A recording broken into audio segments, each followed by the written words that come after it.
What is up, guys? I'm your friendly neighborhood web war fanatic, and I got another hot take video for you guys.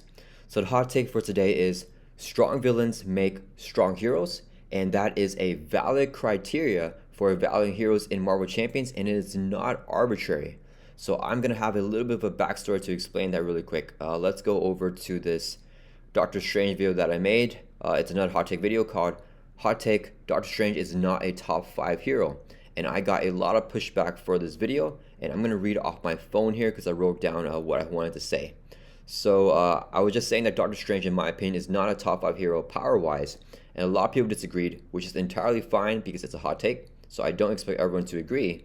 I explained my criteria for what makes a hero strong, and to my surprise, a lot of people said that my criteria of evaluating the most strong heroes in the most difficult scenarios and weighing them the most is arbitrary, and that I cherry picked it to make Doctor Strange look bad. So apparently this is a hot take now, and this is what leads over to this video, that strong villains making strong heroes, that is not arbitrary. Okay, so I'm gonna hop in over here to my villain tier list. So this is a tier list that I ranked all the villains in Marvel Champions, in my opinion, by their difficulty. And I'm gonna explain why I think strong villains matter.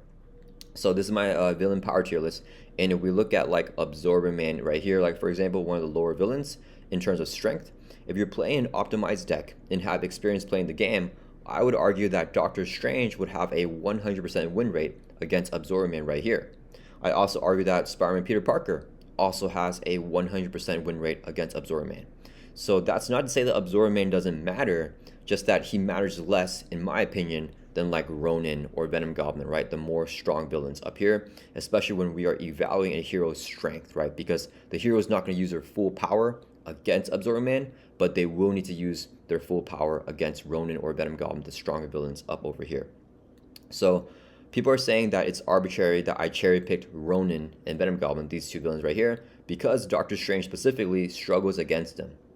Guys, this is my tier list for villain difficulty. Most heroes will struggle against these S tier villains right here. They will struggle against Magneto or Loki or all the more difficult villains, right? The big three, Ronin, Venom Goblin, and Magneto are very difficult, and that's what makes me rank the heroes as strong, is because they can defeat these villains, right? Usually these big three villains right here are going to be the biggest kryptonite for most heroes and most decks. And I am not being arbitrary when I put more weight into that. What would be arbitrary is if I say that the strongest hero for defeating Ronin with the Infinity Gauntlet on Standard 2, Expert 2, Heroic 5, that would determine the strongest hero. That would be an arbitrary statement. I actually did that game with Cable minus the Heroic 5, but I don't think that that is a fair factor when evaluating a hero. Even though I did that challenge, that was just really to showcase how powerful Cable is. But there are caveats. So let me hop over here to my first caveat right here. And I think Deadpool, the hero himself, is actually one of the biggest caveats to the way that I evaluate my heroes. So Deadpool crushes Ronin in expert mode, in my opinion, more effortlessly than most heroes.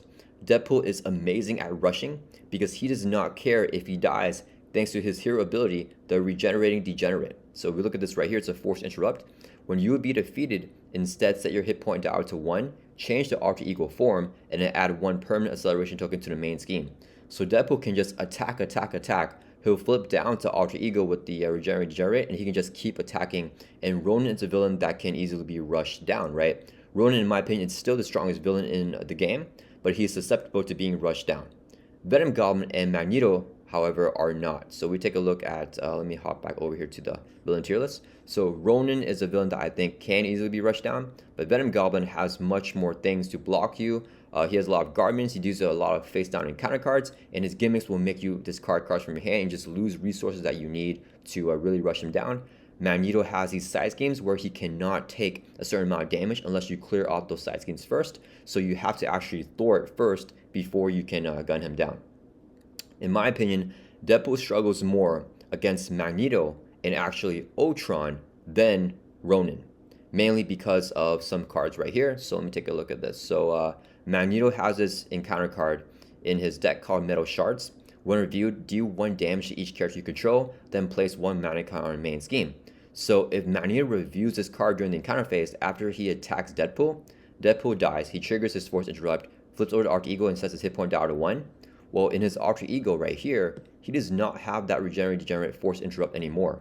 So since he's going to flip down here with 1 hit point, if he takes 1 damage in Alter Ego, he will be defeated and truly die, right? So if Magneto attacks Deadpool, he flips down to Alter Ego because he doesn't care if he dies, then Magneto has the main scheme where he might trigger a magnetic card, or if you just review this card normally in the encounter step, use deal 1 damage to each character you control, defeating Deadpool, and he'll get knocked out. Which means whenever Deadpool plays against Magneto, he has to be really careful, and he cannot trigger the Regenerate Degenerate without the risk of every single turn of that happening, that he just instantly dies, right?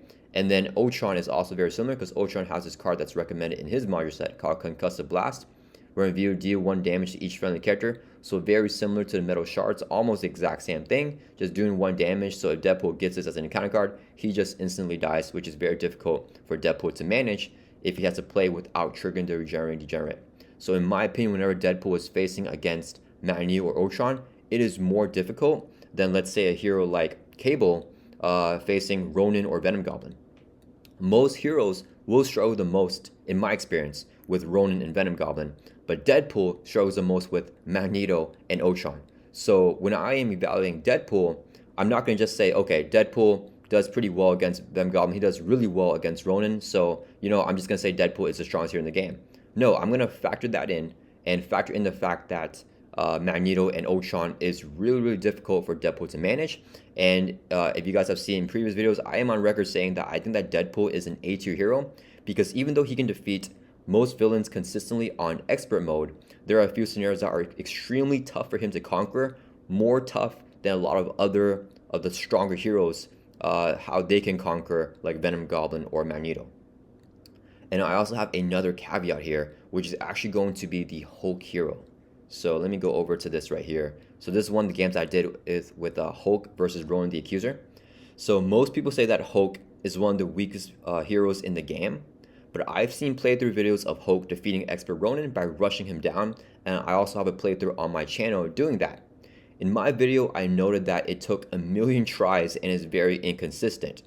Hulk cannot rush down expert Venom Goblin or Magneto, for example, like we talked about, because those two villains are much more difficult to rush down and will struggle heavily to take them down.